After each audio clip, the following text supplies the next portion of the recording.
O pão nosso de cada dia.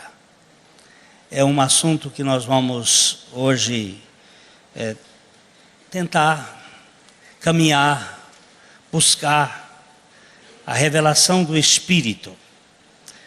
O pão nosso de cada dia, dá-nos hoje.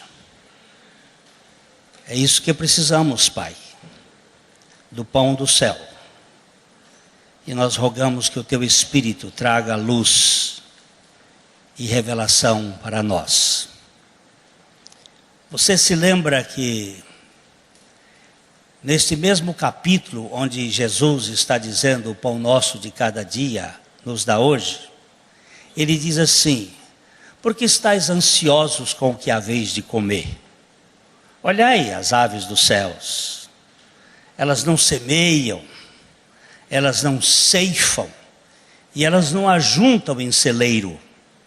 Entretanto, o vosso Pai que está no céu as alimenta.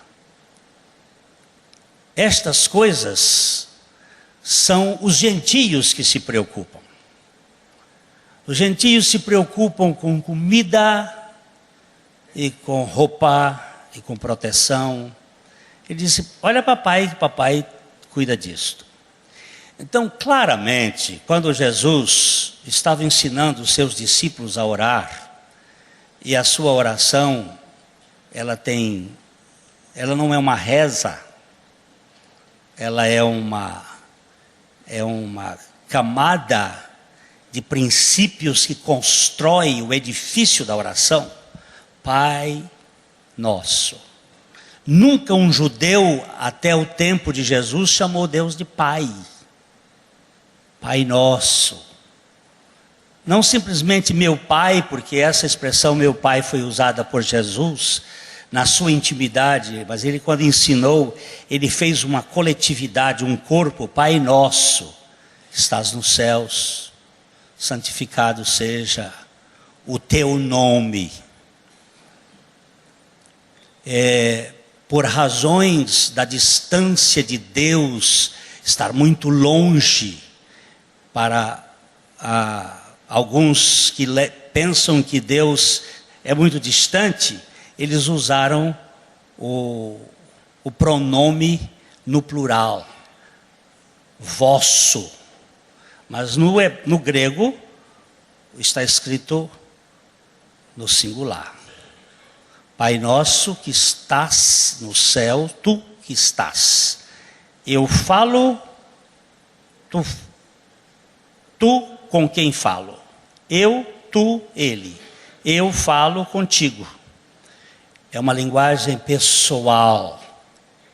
O vosso fica distante. Por isso que foi feita uma escada de intermediários. Mas a Bíblia diz que há um só Deus e um só mediador entre Deus e os homens. Jesus Cristo, homem. Não existe nenhuma hierarquia no meio para nos separar de Deus.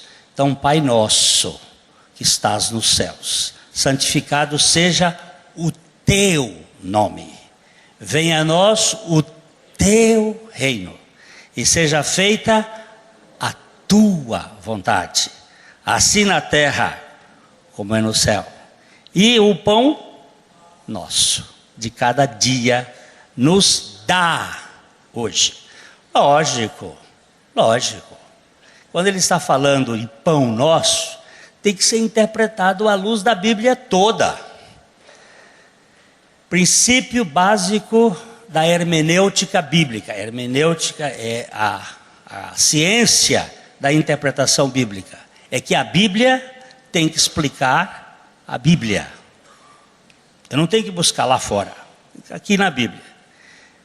E é a Bíblia que explica a Bíblia. E o pão nosso de cada dia, quando Jesus vai falar, ele diz assim: olha, o verdadeiro pão não foi Moisés quem deu vocês, foi meu Pai, e vos deu.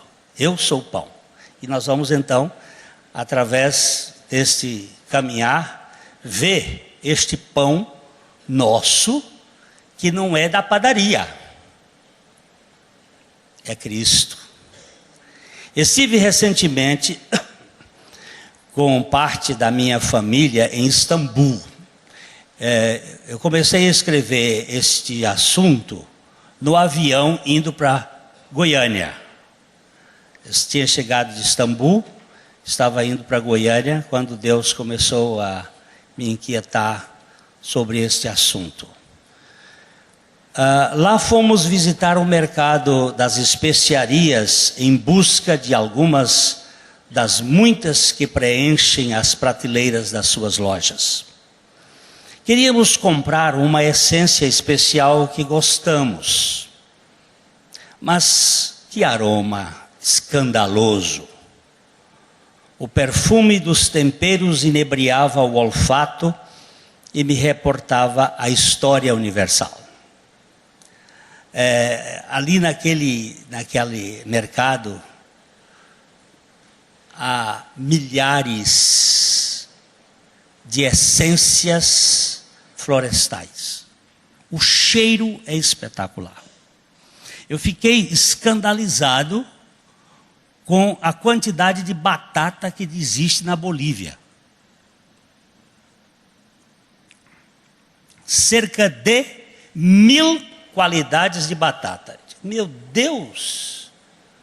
O senhor tem tanta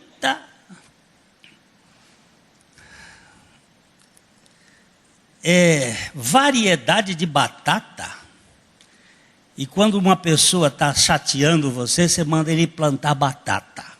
Vai plantar batata. Que tipo de batata agora vamos ter que mandar ele plantar? E que tipo e que variedade de especiarias? Isso num mercado. Mais de 1000 tipos de temperos, os mais variados, cheirosos. E aí minha mente caminhou para lá e para cá. Talvez o que vou dizer aqui tenha começado com as cruzadas no século XI. Na busca pela conquista de Jerusalém, que se achava nas mãos dos turcos, os cruzados tomaram conhecimento das especiarias orientais.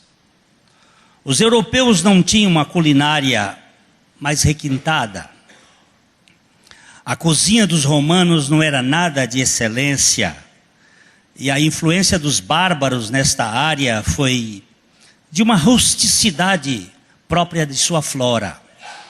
Faltavam-lhe os temperos. A comida europeia era muito insossa de tempero. Era uma cozinha fraca. Quando os cruzados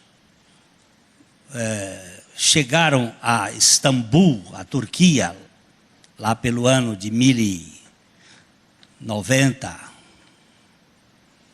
eles ficaram inebriados com os temperos do Oriente. O contato com estes condimentos despertou nos europeus um interesse especial por tais produtos, uma vez que o seu lucro chegava a 10.000%. Uau! Nada mais animador para o comércio do que um resultado astronômico como este. Um cravo da Índia podia ser vendido 10.000 vezes mais caro do que foi comprado. Imaginou? Parece o comércio no Brasil. Esta camisa que eu estou vestindo aqui agora foi comprada por $19. A mesma marca desta camisa em São Paulo custa 350. O carro que o meu cunhado tem lá nos Estados Unidos, uma X-Terra, custou $28.000. Ela custa aqui no Brasil R$ 145.000. Que país rico é? Estados Unidos ou Brasil? Lógico que é o Brasil. O país mais rico do mundo hoje. Nós comíamos num restaurante em Nova York, minha esposa e eu tomando vinho por $26. Onde você come isso aqui em Londrina? País rico é o Brasil. Maior carga tributária do mundo. Esse país é rico. Não vem com história de dizer que Estados Unidos é rico, não. As estradas são esburacadas, mas que é rico é. Não tenha dúvida. O tempero que exercitou a expansão das grandes navegações nos séculos 14 e 15 foi o sabor e a lucratividade dos condimentos. A descoberta do continente americano, por exemplo, tem o gosto e o lucro das especiarias. Muito da nossa história se deve ao cheiro verde do Oriente. Foram os ingredientes culinários que abriram os caminhos das Índias e que acabou dando as caras no Brasil por causa das tais calmarias, que até agora não se sabe bem o que é isto, mas a história conta e a gente conta com a história. Tempero verde deu com os burros do Brasil. Nós fomos descobertos por causa de cheiro, por causa de especiaria. A história do pecado também teve o seu começo pela boca. Foi um fruto bom para se comer que despertou o apetite insaciável pela teomania de Adão e Eva. Teo, Deus. Mania, loucura. Loucura por ser Deus, por ser autossuficiente, por ser agente por conta própria. Teomania. Foi por causa de uma fruta que era agradável aos olhos, boa para se comer e desejável para dar entendimento. Daí para frente, a raça humana ficou alucinada com a ideia de ser como Deus. A loucura pela primazia veio de uma fome visceral por importância que não tem a mínima importância para a condição inerente aos filhos de Deus. O filho é filho e pronto. Essa semana eu recebi o convite para ser padrinho de casamento do Sandro. Sandro faz parte de um conjunto de ébano, um conjunto cantores que cantam aqui em Londrina, e ele disse que teve uma experiência assim, muito marcante com Deus a partir dos casamentos, quando a gente fazia a pregação, e ele foi me convidar. E ele levou a sua irmã. A sua irmã é muito religiosa. E os religiosos têm um peso muito grande. E ela disse, eu tenho que vigiar para não perder a minha salvação. Eu disse, filhinha, você tem filhos? Não, não tenho filho. Você é casada? Tá, sou. Não tenho filho, não tenho filho. Mas você tem mãe? Tem mãe. Tem pai? Tem um pai. E seu pai e sua mãe podem deixar de considerar você como filha? Você pode deixar... Ele não, considerar pode. Mas você pode deixar de ser filha? Ela disse não. Se você é filha, mesmo que seja uma filha ruim, você é filha? Sou. Se você for uma filha boa, você é filha? Sou. E... você consegue desmanchar a sua filiação? Não. Eu disse, depois que eu sou filho de Deus, eu perguntei mais, você foi filha porque você quisesse ser filha ou você foi filha porque seus pais quiseram que você fosse filha? Ela disse, foi meus pais. E você consegue desmanchar o que seus pais fizeram? Não. Você pode sair de casa, não pode? Posso. Você pode ficar brava com seus pais, não pode? Posso. Você pode não querer as coisas dos seus pais, não pode? Posso. Mas você pode desmanchar a sua filiação? Eu disse, não. Eu disse, olha, eu tenho um pai que disse que depois que eu era feito filho, ele não podia ser arrebatado da mão dele. Sabe, filhinha? E eu tenho 3 filhos, eles são meus filhos. Eles não são meus filhos porque eles quiseram ser meus filhos. São meus filhos porque até 2 eu nem queria, de fato. Nós estávamos usando um protetor, mas furou. A outra usava um DIU. E a probabilidade de abortar é 98% depois de estar grávida. E gerou. Então aí as duas. Há uma lei de gestação que foge à nossa capacidade. E vieram, e são filhas, amadas. E se elas estiverem certas, são filhas. E se elas estiverem erradas, são filhas. E quando eu disse isso para essa moça, ela disse, mas o que o senhor está dizendo quer dizer que eu não preciso fazer nada. Eu digo, se você quiser fazer, você pode fazer. Mas é destempero emocional puro. Porque tudo já foi feito em Cristo Jesus. Dá para descansar nisto. É lamentável que muita gente não consiga esse descanso.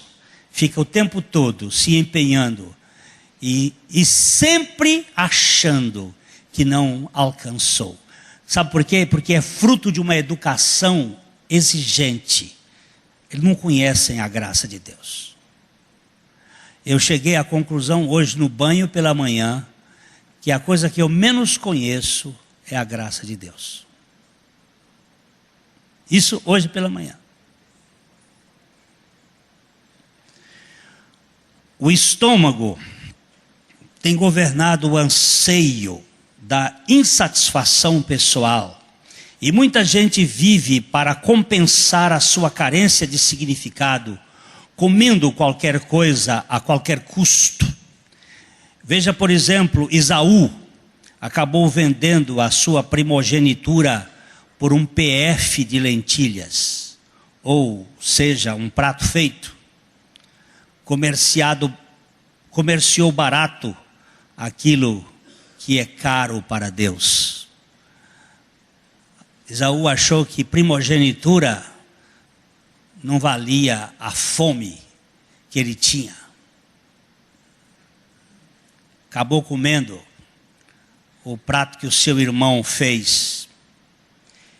O próprio Isaac, o patriarca cegueta, físico e míope espiritualmente falando, movido por uma famigerada ambição paternalista de poder, coroar o primogênito às pressas.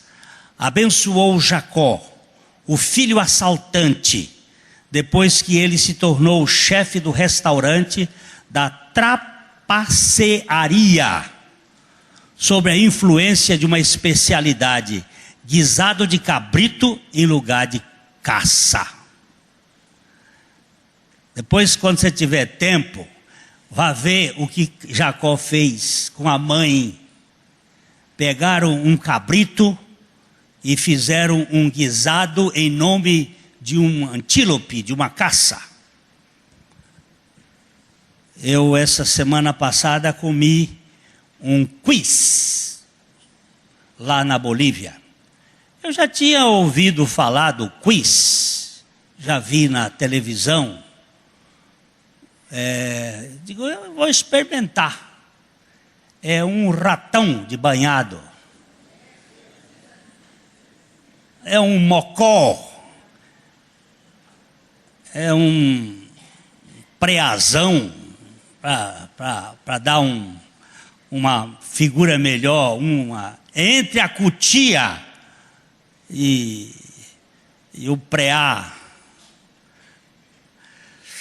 Mas o bicho não era lá grande coisa.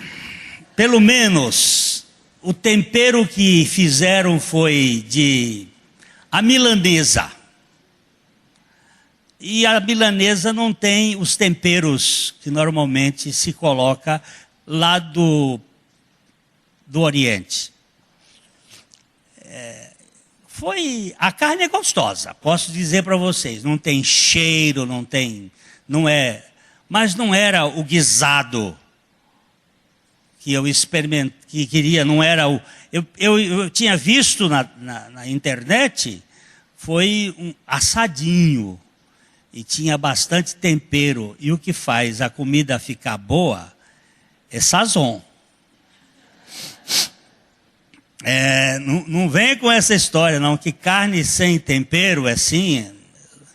E depois o seguinte, tudo que é bom mesmo, o homem já amansou, e está perto de casa, que é vaca, porco, ovelha, galinha, esse está pertinho de casa. Esse que está lá no mato, não é. Mas Esaú era louco por comida estranhas, só que ele foi enganado. Comeu um guisado de cabrito. A caçada do espertalhão deu bode e causou uma indigestão emocional de geração em gerações até o dia de hoje. Este banquete bancou uma desintegração de proporções universais, jantando a amizade da família para sempre. Essa semana nós assistimos um sargento do exército israelita sendo trocado por 1000 descendentes de Esaú. Preste bem atenção que essa briguinha começou na barriga da mãe. E a Bíblia não mente, disse, seriam 2 nações que se digladiariam para sempre.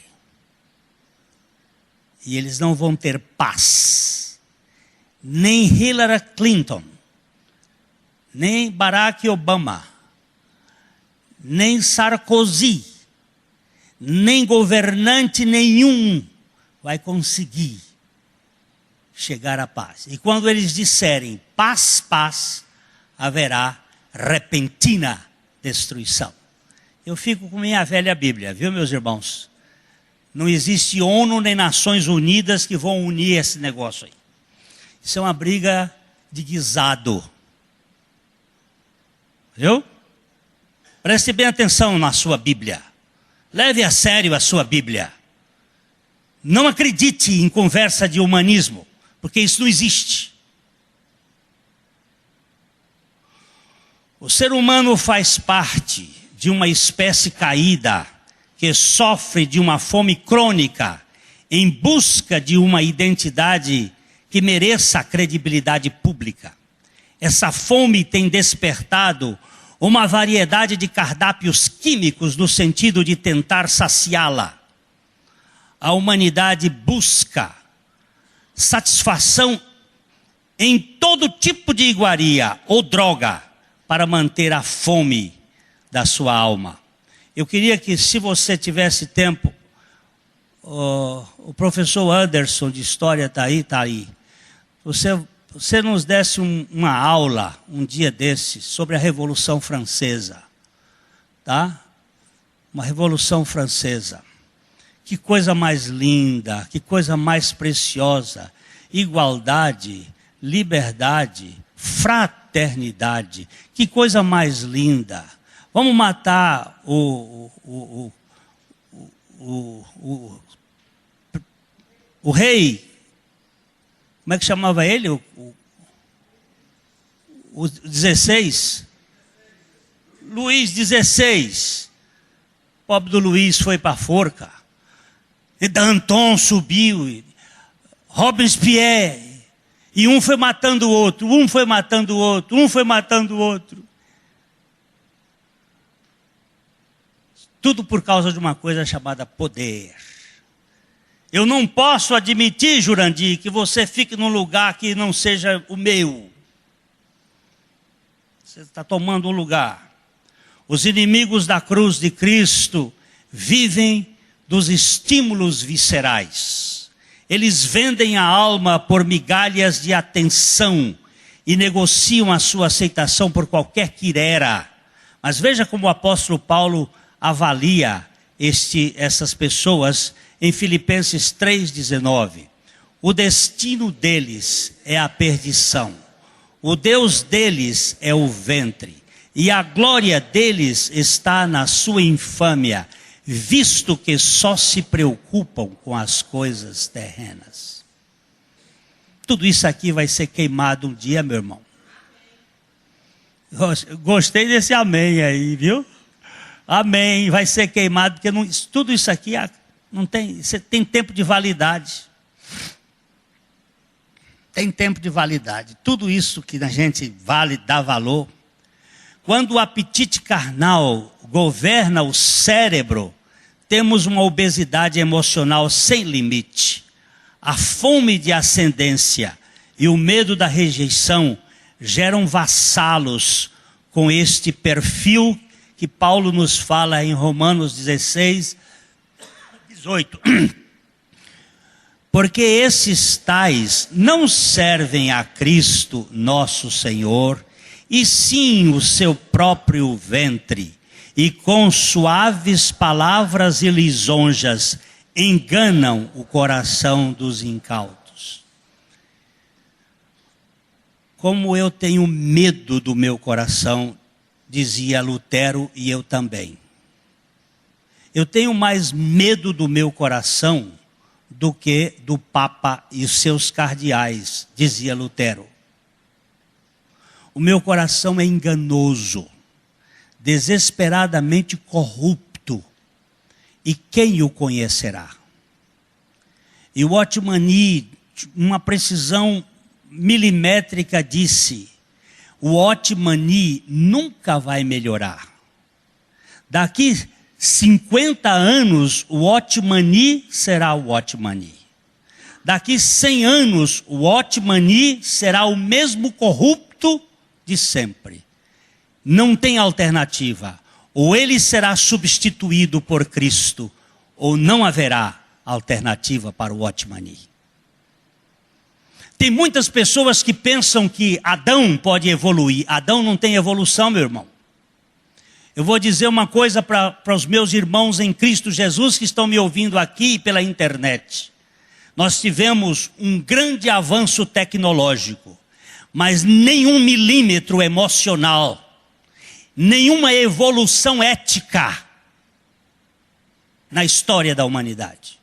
O mesmo comportamento de Caim matando Abel é o mesmo comportamento hoje, quando as turmas governadas por estes cérebros mundiais fazem a mesma coisa com o general Gaddafi, que puseram no poder e depois o tiraram de lá com as mesmas armas.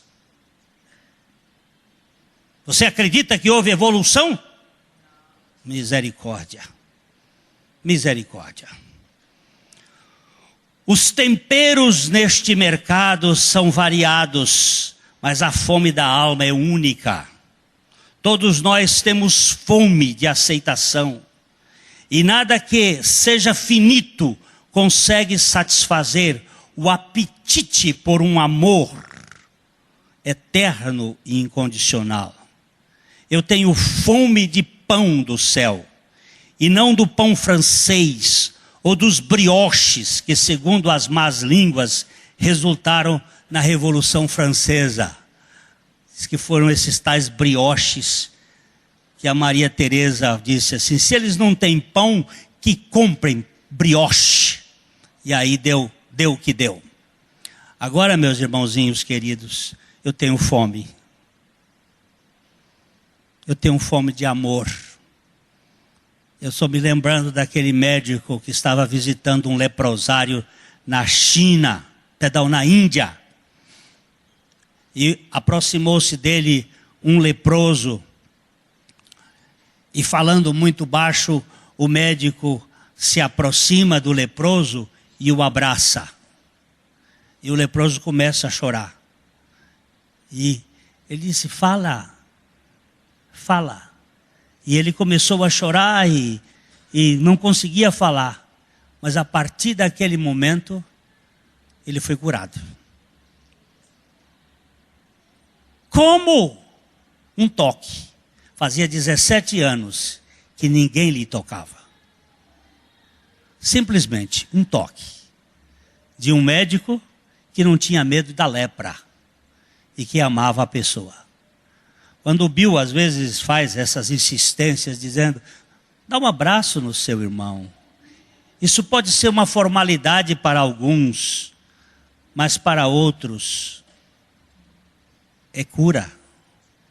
É um toque. É passar na mão.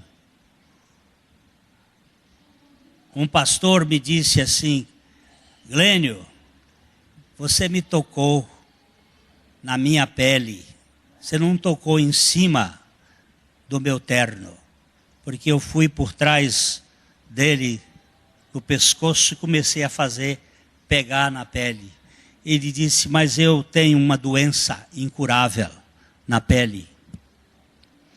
Eu ando sempre coberto, porque eu tenho uma doença, que eu tenho vergonha. Eu digo, mas o seu Senhor não tem vergonha de ti, não. Ele tem amor por ti.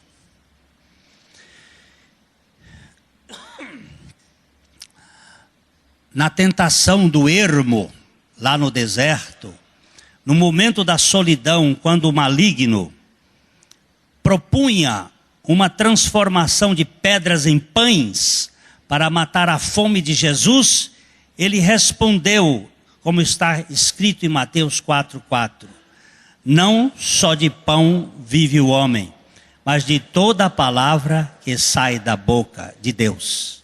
A palavra que sai da boca de Deus é o próprio Cristo, o verbo encarnado, ou a palavra viva que veio como maná para satisfazer a fome de significado da alma esfomeada. Só Ele pode matar a fome de aceitação incondicional que habita nessa alma insatisfeita. Irmãos, a Bíblia, ela é um cardápio que contém um pão, que contém uma comida. A comida desta Bíblia é uma pessoa, Cristo. Quando eu estou lendo a Bíblia, eu tenho pedido assim ao garçom, traga-me o pão que eu preciso. O garçom é o Espírito Santo. E você diz, mas ele é o garçom, é ele quem revela a Cristo. E ele é preparado tudo na cozinha do Pai. Então quando eu me sento, eu não quero sopa de letra. O que é sopa de letra? É você ficar com a letra, decorando o texto e não encontrando uma pessoa. Eu não me relaciono com letra. Eu sei muitos textos da Bíblia de cor desde menino. Mas eles nunca me satisfizeram. Quem me satisfaz a fome é aquele que me aceita incondicionalmente. Que vê os pisões que eu faço e não me joga na cara. E me acolhe como uma criança amamentada no colo da sua mãe. Assim é a minha alma para contigo, ó Deus. Eu não quero uma religião, meus irmãos. Eu quero um relacionamento. Eu agora me lembro, quando eu era menino no interior do Piauí, quando chegou lá T.C. Bagby, um velho missionário surdo, que andava na rua, falando com Deus. Querido Pai Celestial. Ele misturava inglês com português, porque ele era americano, e orava em parte em inglês, parte em português, e andava na rua orando, conversando. E um dia ele, depois do almoço, no acampamento Batista Sertanejo, no interior do Piauí, sumiu. Ninguém sabia para onde TC foi. Sumiu. Chegou na hora do culto, e eu não me esqueço desse dia porque eu levei uma surra. Quem apanha não esquece. Quem bate não lembra. Minha mãe me deu uma surra, porque eu não ficava quieto de jeito nenhum. Ela me levou para trás e me deu-lhe umas boas, que hoje pai não faz mais isso com o filho, e viraram uns monstros. E eu não tenho medo de dizer isso, que a psicologia está dizendo que isso é monstruosidade. Monstruosidade é o que estão fazendo. Eu não estou falando de você desancar a criança, de você arrombar a criança, mas de você corrigir a criança. Mas ninguém sabia onde TC estava, e quando lá pelas tantas puseram uns cachorros para farejar o TC, encontraram ele sentado em cima de uma pedra na beira do rio, onde havia uma cachoeira, e ele sentado lá. Já era 9 horas da noite, olhos fixos no céu, aquele céu mais lindo do mundo. Está lá no Piauí. Ele olhava para cima, ele estava assim quando Jorge Dias e os seus cachorros chegaram perto de TC, os cachorros latindo, e ele meio surdo, não escutava direito. Procuraram, pastor TC, o culto, pastor TC. Ele disse, faz tão pouco tempo que eu estou aqui na presença do Pai. Oh, irmãos, perdoa-me. Levaram o TC, ele chegou 10 horas da noite para pregar. A pregação foi até 11h30 da noite, ele falando da presença do Pai. Ele andava no meio do pátio, as vacas paridas de novo, vaca brava, ele passava a mão na cabeça das vacas e coçava e saía orando, e a vaca não remetia a ele. Será por quê?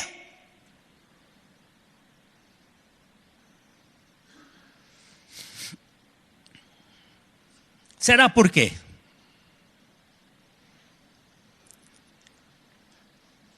Muitos querem saciar a sua fome de significado com o saber, mas o conhecimento incha. Há muita gente empanturrada de informações e completamente vazia de afetos. São sabidas sem saber que são ocas de amor. Tem um armazém abarrotado de sapiência e um terreno baldio de afeições, enquanto morrem de fome espiritual.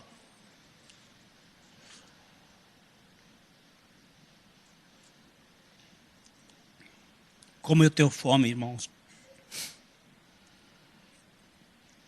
Como eu tenho fome de amor incondicional. Outros fazem do ter a base da sua satisfação, amealham o máximo que podem na tentativa de suprir o déficit emocional de sua alma. Eles pensam que o superávit bancário pode bancar o vazio de significado que consome alucinadamente o seu íntimo. Ainda há aqueles que investem quase todo o seu tempo no fazer, supondo que as suas realizações vão compensar a carência existencial que circula em seu coração, clamando por aceitação irrestrita. Fazem tudo e de tudo, esperando serem vistas pela plateia. Por outro lado, os críticos, invejosos e gananciosos, membros dos sindicatos dos inconformistas, aparecem nos bastidores da cena, exercendo seu papel indigesto de insatisfação crônica. Ninguém neste mundo de carências consegue viver satisfatoriamente feliz. Tem gente que fica pulando de um lado para o outro, de uma igreja para outra, procurando encontrar. Não vai achar não, meu irmão. Você pode saltar de um lado para aqui, para lá, ficar igual tico-tico no fubá. Não vai ter a fome morta enquanto não fizer como Maria e sentar aos pés do Senhor, dizendo: Senhor, o Senhor é o pão que eu preciso comer. O fato crucial da existência humana é que a alma continua faminta e gritando por significado incondicional. Há uma fome intrínseca no mais íntimo do ser humano que não consegue ser satisfeita com os farelos do saber, ter e fazer. Eu vou falar isso agora com dor, muita dor. Entre aqueles 300 pastores da Bolívia, e eu estou com permissão dele, um jovem pegou o livro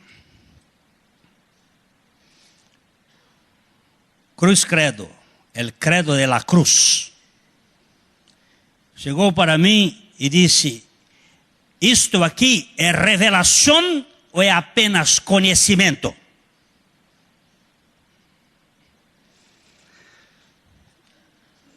Disse: filhinho, só o Espírito Santo pode responder essa pergunta.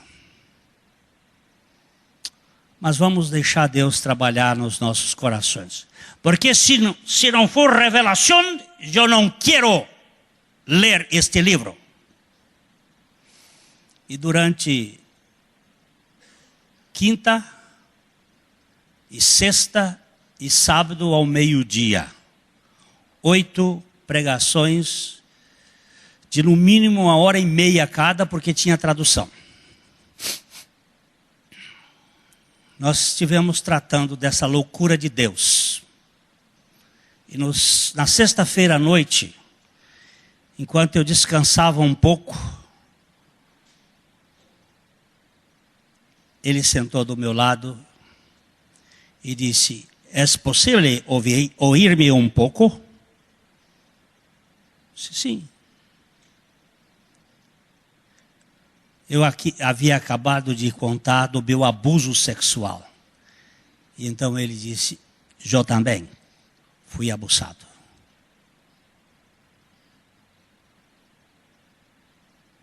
Pero el pior, os mais grandes, e as lágrimas rolavam, é que eu tenho sido um abusador de minhas filhas.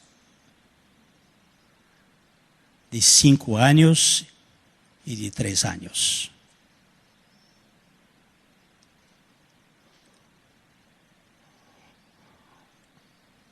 Eu estirei a minha mão, segurei a mão dele,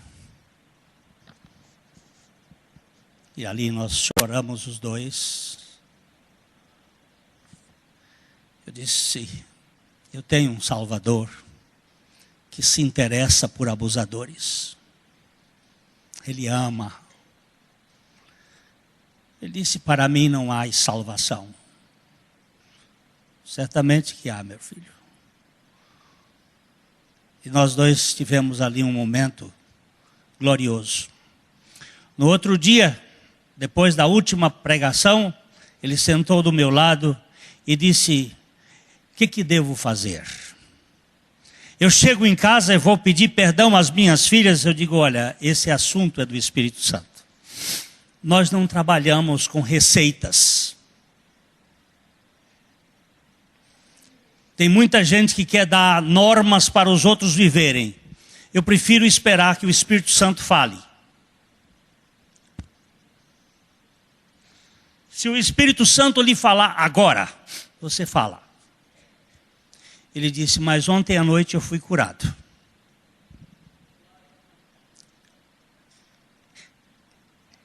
Ele trouxe cura para a minha alma. Diga: bom. Irmãos, eu estou falando isto com autorização dele. Eu posso dar esse testemunho? Ele disse: pode. Porque eu conheço muita gente aqui dentro da nossa comunidade que está vivendo uma conversa fiada. Como eu. Só que eu não quero viver às aparências. Nós temos um Deus que se interessa por gente. E Ele satisfaz a fome da nossa alma.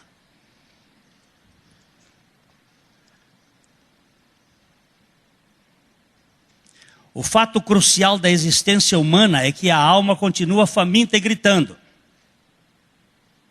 A fome da alma requer o pão do céu, que a mitigue com amor pleno da graça, ao transformar o mendigo carente num filho legítimo de Abba. Saul odiava Davi. Contudo, seu ódio não impediu ao seu neto Mefibosete, o filho de Jonatas, um aleijadinho dos pés e indigno de participar do banquete real, que tivesse um lugar de honra à mesa de Davi, do rei Davi. Além do seu lugar como celebridade, aquele cujo nome significa exterminando o ídolo, celebrava a ágape da aceitação imerecida. Para mim, quando eu ouvi a mensagem de Charles Swindoll sobre Mefibosete, olha, foi um dos pilares para mim. Mefibosete, aquele aleijadinho, que cheirava bicheira, que tinha os pés tortos por causa de uma queda, e que tinha feridas e cheirava mal, é recebido na mesa do rei. O rei que foi perseguido pelo seu avô até o fim, e ele coloca Mefibosete no ponto de honra. Diz assim: vem para cá. Você tem o lugar de príncipe nesta mesa. Eu acho que esse nome, o destruidor dos ídolos, pode representar para nós alguma coisa. O verdadeiro maná que mata a fome de importância do ser humano é a condição de ser feito filho de Deus pela pessoa e obra vicária do Cordeiro de Deus. Irmão, aqui não é caça. Aqui é o próprio Cordeiro, não é bode. Não é guisado de bode. É o Cordeiro que mata a fome. É o pão do céu. Isso tudo são linguagens figuradas, mas que representa aquele que vai satisfazer a fome do nosso ser. A vida que dá vida está contida na essência do pão celestial, como João 6:33 nos fala. Porque o pão de Deus é o que desce do céu e dá vida ao mundo. Presta atenção nas palavras. O pão de Deus é o que desce do céu e dá vida ao mundo. Esse pão não só alimenta a alma faminta, como gera a vida que tem sentido eterno. A vida sem acessórios interinos. Aquela mulher, naquele culto, na cidade de Goiânia, filha de prostituta, cujo pai, ela não sabe quem é, foi criada por um mundo, por uma calçada, por uma rua, e um dia lhe pregaram a Jesus. Ela foi para um abrigo e lá ela se tornou uma membro de igreja. Mas enquanto aquela pregação ia tocando nela, de repente ela levanta e grita: eu sou aceita! Eu sou aceita! Eu sou aceita! Ainda que meu pai ou minha mãe tenham me rejeitado, o Senhor me acolheu. Eu digo, hoje houve salvação nessa vida. Gente, muitas pessoas estão aí, mas ainda não sabem que foram aceitas. Estão procurando aceitação. A metáfora bíblica que define esta realidade espiritual se resume nestas palavras sagradas que estão em João 6,35. Declarou-lhes, pois, Jesus: eu sou o pão da vida. O que vem a mim jamais terá fome, e o que crê em mim jamais terá sede. Jamais.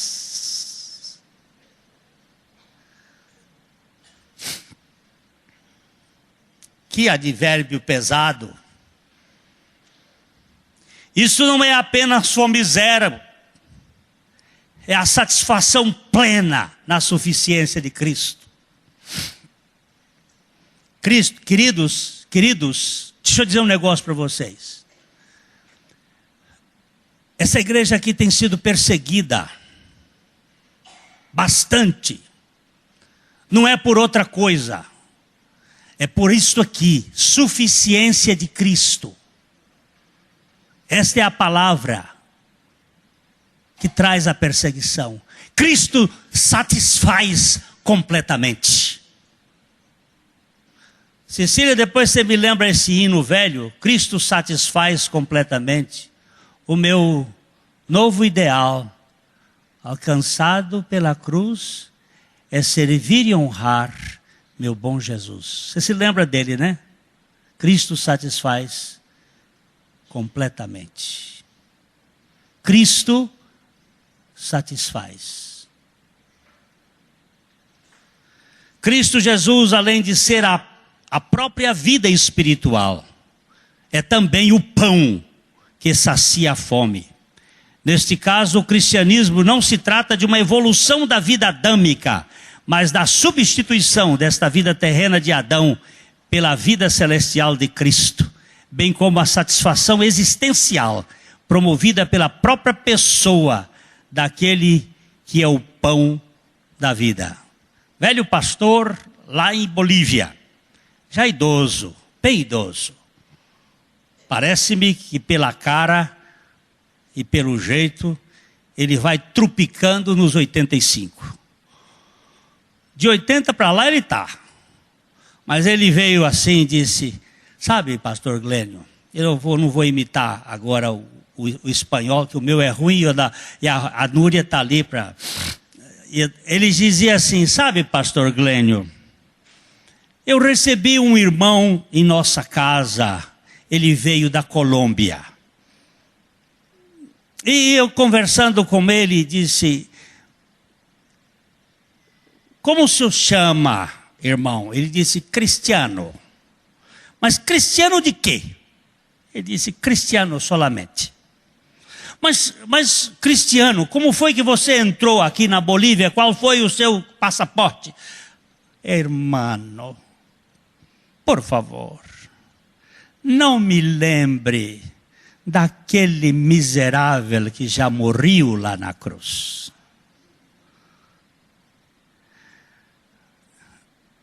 Meu verdadeiro nome, meu irmão, não é Cristiano.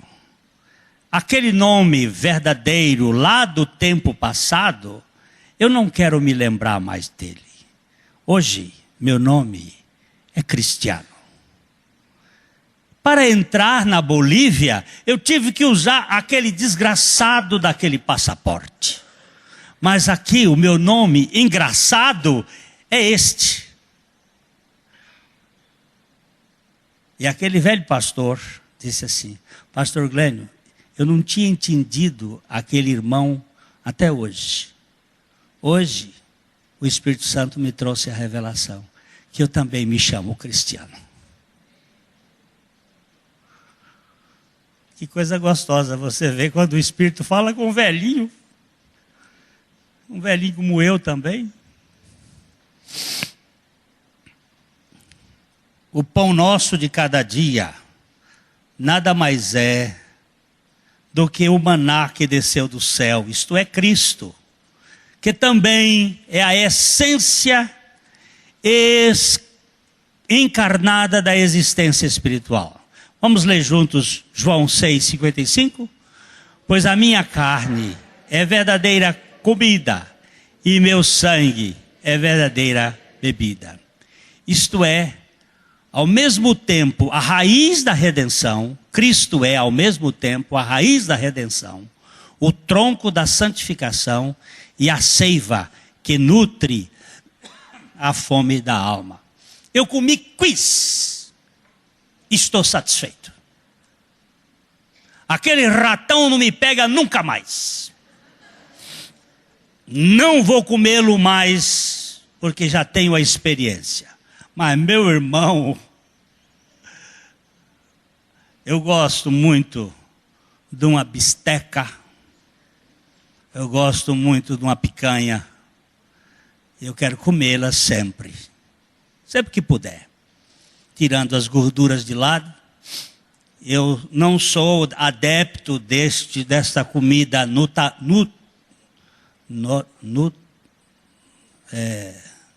essa areba aí, natureba.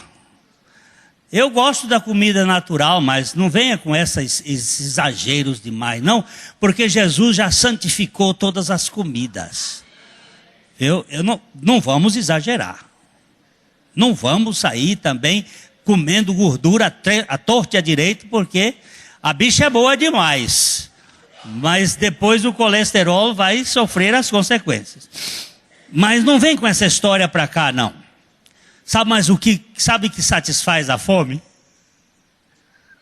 É você saber que o pão nosso de cada dia, quentinho, que sai da boca de Deus, satisfaz a fome de amor incondicional que você tem. Eu te amo, minha irmã, diz Jesus. Você é filha de meu Pai e eu te amo com amor eterno. Vinde, benditos de meu Pai, possuí por herança o reino que eu vos tenho preparado desde a fundação do mundo. Ô coisa que minha cabeça não cabe. O único banquete que satisfaz a fome permanente de sentido para a existência humana é a pessoa e obra do Cordeiro de Deus. João 6,56. Quem comer a minha carne e beber o meu sangue permanece em mim e eu nele. Certamente essa linguagem aqui não se trata de antropofagia, mas da metáfora ligada à assimilação da vida de Cristo Jesus em sua experiência espiritual. Uma vez que não vivemos mais governados pelo egotismo ou egoísmo sufocante, que já fomos crucificados juntamente com Cristo, então a vida de Cristo passa a ser o pão diário e o apetite da nossa nova criação. A fome de significado que consome a nossa existência só poderá ser satisfeita pela suficiência da aceitação de Deus em Cristo Jesus. Quando nos apropriamos dessa aceitação incondicional pela fé, gerada através da palavra de Deus e doada por Jesus, nós nos tornamos como criancinhas em festa de aniversário, alegres e descontraídas. Como é interessante a gente ver as criancinhas brincando numa festa. Elas se trombam, elas se batem, elas se levantam, elas brigam, elas alegram, depois pedem. Não tem aquela coisa de mágoa. Elas são engraçadas. Eu fico ali olhando, doido para ter um neto, para poder rolar com eles. Quem sabe?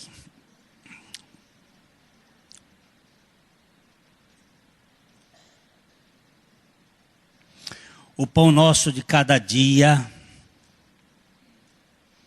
é uma iguaria celestial comida à mesa, até mesmo com a presença dos adversários, ou seja, os opositores são transformados em amigos pelo milagre da aceitação. Não existe mais medo do colidente, como o salmista fala no Salmo 23:5, preparas-me uma mesa na presença dos meus adversários, unges-me a cabeça com óleo e o meu cálice transborda. Não há inimizade inflexível no coração do anfitrião na casa da misericórdia. Além do que, o preço do ingresso foi pago integralmente e o convite é genérico. Não há desculpa, pois não há mais nenhuma oposição que possa dissuadir a universalidade do amor incondicional. O chamado da graça ao banquete é ecumênico. Pergunto para você assim, qual é a coisa mais difícil que existe na fé cristã? Vinde a mim, todos vós que estáis cansados e sobrecarregados. E eu? Sabe onde é que está o mais difícil? É nesse, e eu vos aliviarei. Você se considerar aliviado, por favor, não pense em outra coisa. Aliviado não tem nada a ver com aliviado.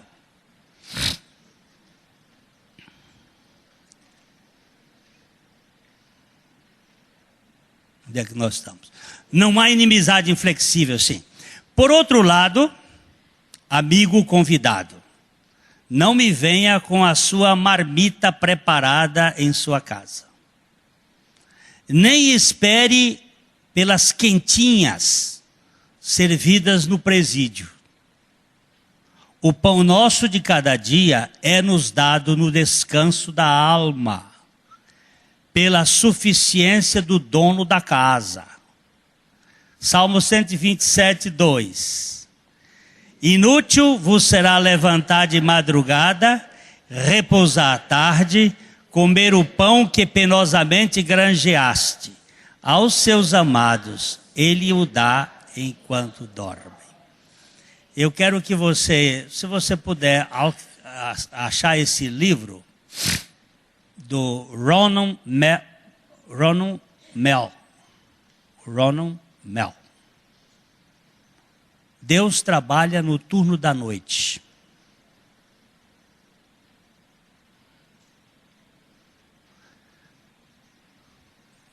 Eu encontrei o pastor Alexandre sexta-feira para cortar minha crina. E eu disse para ele, essa noite eu não dormi. Ele disse, eu também dormi pouco. Eu digo, essa noite Deus trabalhou pouco na nossa vida. Porque a Bíblia diz que Ele trabalha enquanto nós dormimos.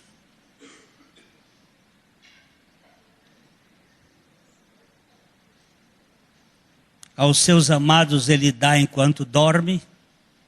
Ele trabalha no nosso descanso.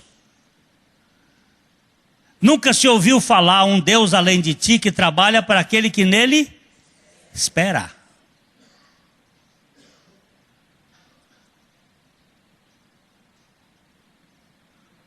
Aquela irmã estava tão agoniada, e eu disse para ela assim, irmãzinha querida, sai de férias. Eu não posso sair. Eu disse, sai de férias, mulher.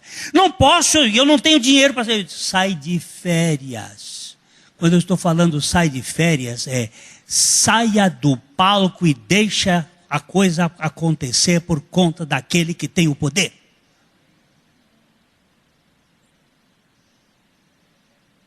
Nós temos um bocado de irmãos aí que ficam tão agoniados que vão parar no hospital com um problema no coração e fica aí porque querem fazer. Eu estou olhando para a cara do cara, foi parar no hospital com um princípio de infarto, porque ele quer ser Deus. Eu disse para ele, dei um cacete nele outro dia ali que ele ficou troncho. Para de querer ser Deus, entrega na mão de Deus, você não vai resolver esse problema. Nem eu.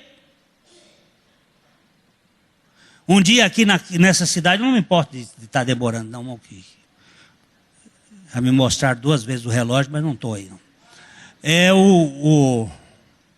O pastor Abuchaim pregando na igreja do cristianismo decidido. Quando ele terminou de pregar, o pastor chegou lá na frente e disse assim, irmãos, que mensagem maravilhosa. Vocês fiquem sabendo, irmãos, que qualquer coisa que vocês precisarem, quando vocês tiverem qualquer necessidade, vocês me procurem, podem ir lá em casa, vocês batem na porta e digam assim: olha, pastor, nós estamos enfrentando uma dificuldade, e vocês me procurem, que eu estou à disposição para fazer qualquer coisa. O pastor Abuchaim, que não era muito polido nessas coisas, levantou e disse: irmãos, por favor, faça isso com o pastor não. Primeiro, ele não é onipresente. Segundo, ele não é onipotente. E terceiro, ele não é onisciente. Quando vocês tiverem um problema sério para resolver, não vão na casa do pastor, não. Falem com o seu pai, que ele é onipresente, onipotente e onisciente. Fale com ele. E o pastor vai ficar mais aliviado para fazer algumas coisas que vocês não podem fazer e nem ele pode fazer.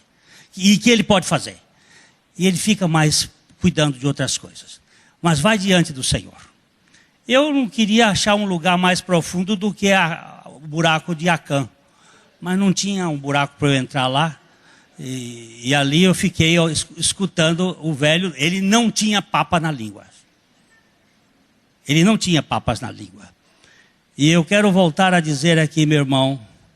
Eu quero enfatizar o seu saber, o seu fazer, o seu ter, bem como a sua religião, não vão lhe satisfazer a fome de sua alma. Jesus foi enfático com o seu povo, quando ele nos diz em João 6:58, este é o pão que desceu do céu, em nada semelhante àquele que os vossos pais comeram e contudo morreram. Quem comer esse pão viverá eternamente. François Fenelon, bispo, o arcebispo de Paris, no século XVI, disse: é fácil confundir curiosidade intelectual com fome espiritual. Se tivermos fome espiritual de fato, só o pão nosso nos satisfará diariamente. Ele é a nossa satisfação. Que o Senhor nos dê graça